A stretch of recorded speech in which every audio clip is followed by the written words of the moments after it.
guys, this is Comic Uno, and today I'm doing a review for Supergirl. So let's start talking about this episode. So here we get to see Kara slash Supergirl has to team up with the people she doesn't really want to team up with, like Saturn Girl, who is the fiance or wife? Believe wife of Mon-El, and then you have Livewire, who is a known villain for Supergirl, and Sai, who was a previous villain, I believe, from the season of Supergirl. And they have to go to Fort Rozz with Supergirl not having her abilities, and she runs into Rain, of course, because she's the main villain of this season, and interestingly enough, Rain gets attacked by Sai, and we get to see a little bit of Samantha, and Samantha realizes something is up. Now she knows something is up.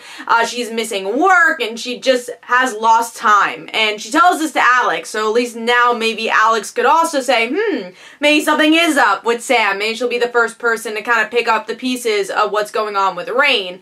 And that's pretty much it that happens with this episode. We also get more world killers, which is interesting, I guess. I don't know how to feel about that we have more. Do we need more? I don't know. I feel like Rain's good enough, but I guess we'll see how that storyline goes. But overall, there's definitely a lot of pieces I like about this episode. Livewire and Supergirl especially. I think Livewire is definitely one of the more developed villains of, honestly, the DC TV universe, at least of a one-shot villain. When you see her, you actually want to see more of her. Unlike Sai, who I remember what she did, but honestly don't really remember her character. When I saw her face, I'm like, who's that again? And then I saw what she did to Supergirl. I'm like, oh yeah, she's the one who like made Supergirl upset and kind of had to relive her memories, her bad memories. And I'm like, oh, I remember what she did, but as a character, she wasn't well developed.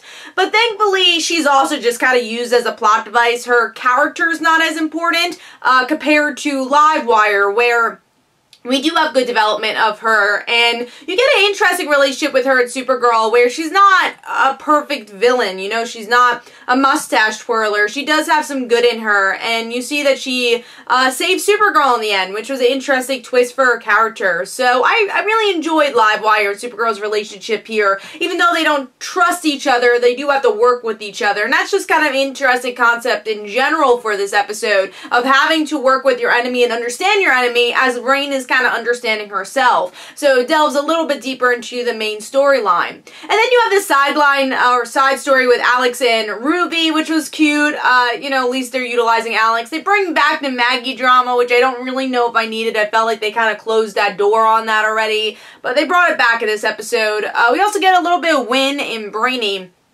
which is cool to see those two, I guess, similar characters in a way, working together. I don't know if I want that with every episode, but I think it worked with this one. And, yeah, the stuff I felt like that were a little bit on the negative side here is, I didn't really love the actual Fort Rozz storyline. I like the character interaction. I like that Supergirl had to work with Saturn Girl, kind of understand her character a little bit more. You see two heroes working together. I like that. But them actually going there wasn't as interesting. I didn't care about the villain that was there. It was just there as a plot device. That way Supergirl didn't have her powers. That's really why it was there. And the time spent to kind of explain all of that probably could have been cut down a little bit. Just let them go there, use it as a setting, but don't spend so much time just saying, oh, we gotta go for Rozz and learn some information.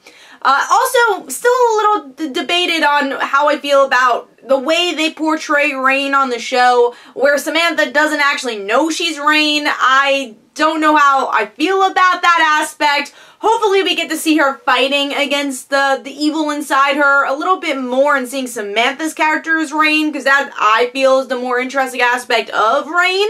So we'll see how that starts to develop hopefully soon, now that we are digging into kind of the mythology of these world killers, and that Samantha is kind of learning that something is up.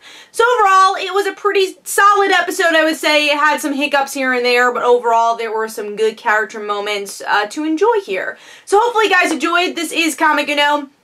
Don't forget to follow me on Twitter. Don't forget to like my Facebook page. Also, description below, there are links for my comic book, Like Father, Like Daughter. And don't forget to like the Facebook page of Like Father, Like Daughter. And I'll see you guys later. Bye.